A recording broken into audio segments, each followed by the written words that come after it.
Dear children, we are in the second lesson of Unit 7. This is a story called Gulliver's Travels. Gulliver एक seller का नाम है, समुद्री यात्रा करने वाला. So Gulliver is a sailor. So here in this story, we will try to find out what exactly happens to Gulliver when he is making a voyage, when he is sailing out into the sea. When a person tells the story of his life in his own words, it is called an autobiography. Gulliver, a sailor, was once caught in the land of giants. This is how he describes his experience. जब आप अपनी जीवनी या अपने जीवन की कहानी अपनी ही जुबानी सुनाते हैं या उसे किसी पुस्तक का रूप देते हैं तो उसे हम कहते हैं ऑटोबायोग्राफी. तो as I told you, Gulliver was a sailor. So once during his journey into the sea he was stuck between giants. बहुत विशालकाय लोगों के बीच में गुलिवर एक बार समुद्र में फंस जाता है. तो आगे क्या होता है हम सुनेंगे गुलिवर के ही जुबान में. Before going into the story, let me tell you two things. First, the sea water is not fit for drinking, bathing or washing because it contains salt. Therefore, if we want to go into the sea, we have to carry fresh drinking water in enough quantity.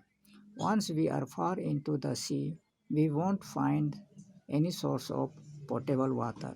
सागर का पानी खारा होता है जिसे पिया नहीं जा सकता. Number 2, Gulliver's Travels is a novel, a long story. The extract we are going to read now is just a small part of Gulliver's Travels autobiography. Now let us listen to Gulliver what he has to say. On the 16th of June 1730, we discovered land. Our captain sent a dozen men with vessels for water, if any could be found. When we came back to land, we saw no river or spring nor any inhabitants. I went on to explore. The country was barren and rocky. I turned back to join the crew only to see them getting into the boat and rowing for life to get to the ship. Gulliver, as we know, was a sailor. He was in the sea for days and months together. He was not alone in the ship. There were other sailors, including the captain of the ship. After so many days of journeying in the sea, they were running out of water. Finally, on the 16th June 1730, they found the land. So the captain of the ship asked some men, including Gulliver, to look for water on the land. They carried with them vessels, means containers, to fetch water. But unfortunately, they found no water because there was no river or any other source of water. They also didn't see any human being there. So they went further in search of water. But the land there was barren, means without any vegetation, without plants, grass or trees. It was full of rocks only. So Gulliver started to return. But to his surprise, he saw his friends getting into the boat in a hurry as if to save their life and get back to the ship. ऐसा भाग रहे थे मानो कोई खतरा देख लिया हो. Before I could reach them, I observed a huge creature walking after them in the sea as fast as he could. The water of the ocean reached only till his knees. However, the monster was unable to overtake the speeding boat. I turned back quickly and climbed up a steep hill with fields of barley on either side and the corn rising up to 40 feet. There was a fence to pass from one field to another. But before Gulliver could reach out to his friends on the boat, he saw a giant, a huge man who was following them in the sea very fast. He was so big and tall that the sea water was only up to his knee. सागर का पानी उसके घुटनों तक ही पहुंच पा रहा था। इतना बड़ा था वो दानव जैसा दिखने वाला इंसान, लेकिन बोट के स्पीड के आगे वह उन तक पहुंच नहीं सका। गुलिवर पीछे मुड़कर एक छोटे पहाड़ पर चढ़ गया जहां पर बार्ली और कॉर्न यानी जौ और मकई के खेत थे। मकई की ऊंचाई 40 फीट तक था, यानी 4-5 मंजिला बिल्डिंग जितना ऊंचा। एक खेत से दूसरे में जाने के लिए फेंस लगा हुआ था। It was impossible for me to climb because every step was 6 feet high. I was trying to find a gap in the hedge when I discovered one of the inhabitants in the next field walking towards the fence. He was of the same size as the creature chasing the boat. I was struck with utmost fear and astonishment and ran to hide myself. He called in a voice much louder than a trumpet. It sounded like thunder. 7 monsters like him came towards the field, ready to reap the corn. They carried a reaping hook which was very big.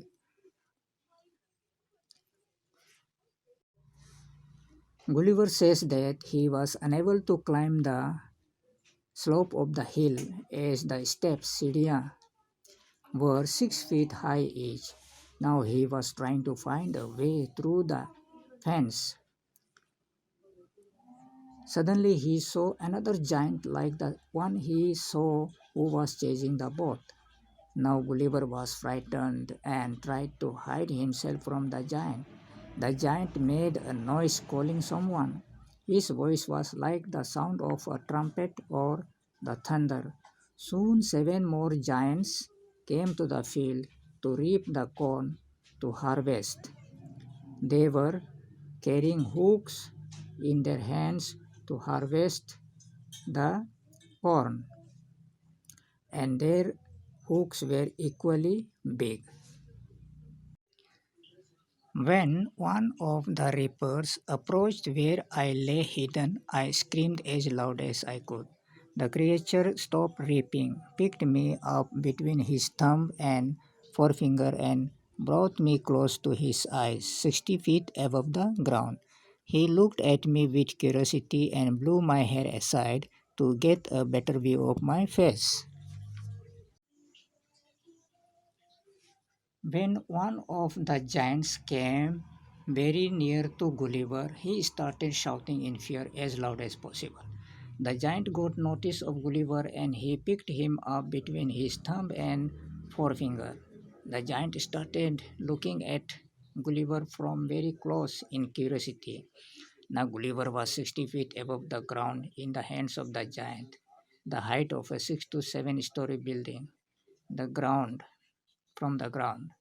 The giant was looking at him very carefully. उसने Gulliver के बाल को हवा से फूंक कर देखना शुरू किया ताकि वह गुलिवर के चेहरे को अच्छी तरह देख सके.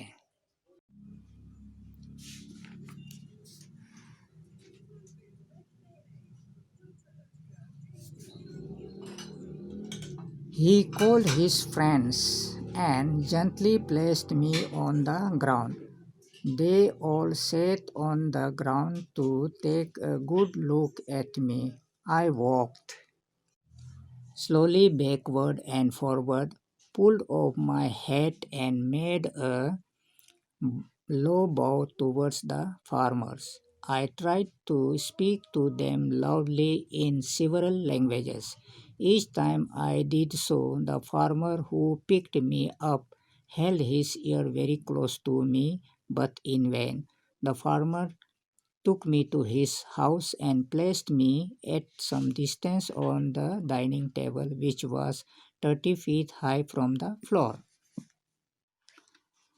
उसने अपने दोस्तों को भी बुला लिया और गुलिवर को ध्यान से जमीन पर रख दिया। सारे जमीन पर बैठ गए ताकि गुलिवर को अच्छी तरह देख सके। गुलिवर धीरे धीरे कभी आगे कभी पीछे चलने लगा। उसने अपनी टोपी निकाल दिया और उन जांच के आगे झुक गया। गुलिवर ने उन जांच से अलग अलग भाषाओं में जोर जोर से बात करने की कोशिश की, लेकिन उन तक उसकी भाषा या उसकी आवाज़ अच्छी तरह नहीं पहुंच पा रहा था।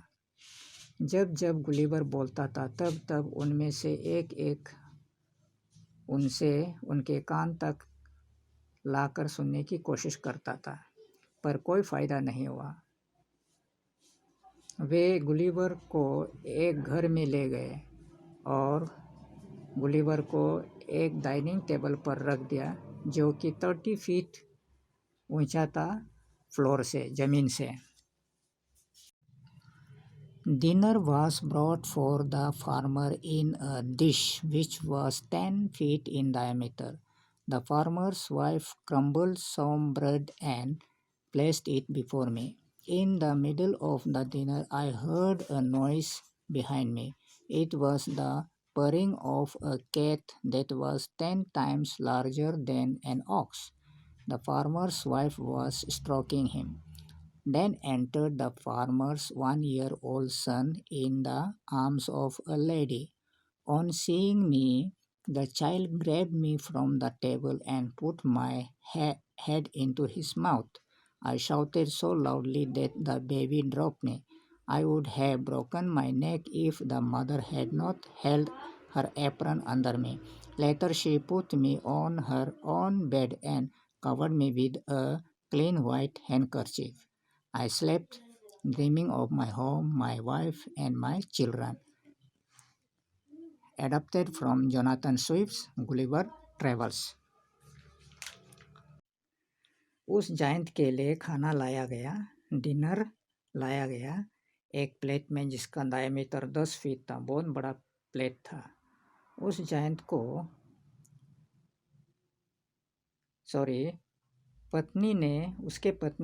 उस जायंट की पत्नी ने ब्रेड में से कुछ छोटे छोटे टुकड़े मेरे आगे रख दिए ताकि मैं खा सकूं। डिनर के बीच में मुझे एक आवाज़ सुनाई दी। वह आवाज़ किसी बिल्ली की थी, जो कि किसी बैल से 10 गुना बड़ा था। उस जायंट की पत्नी उसे सहला रहे थे। उसी बीच उस जायंट का बच्चा, जो कि सिर्फ 1 साल का था, आया और अपनी माँ की गोद में बैठ गया। जैसे ही उसने मुझे देखा, उसने मुझे टेबल से अपने हाथों में उठा लिया और सीधे मेरा सिर अपने मुंह में डाल लिया। मैंने घबराहट में ज़ोर से चिल्ला दिया, जिससे वह बच्चा भी घबरा गया और मुझे नीचे फेंक दिया। गिरकर मेरी गर्दन टूट जाती अगर ऐन वक्त पर उसकी माँ अपनी आंचल में मुझे नहीं ले लिया होता और मुझे पकड़ नहीं लिया होता। बाद में उसने मुझे अपने बिस्तर पर लिटा दिया और एक साफ सुथरी रुमाल से ढक दिया मुझे। आखिरकार मुझे नींद आ गई और मैं सो गया। सपने में मैं अपना घर, अपने बीवी और बच्चे को देखने लगा। So my dear children, this was Gulliver's story. As I told you, this is a small part of Gulliver's Travels, the novel written by Jonathan Swift.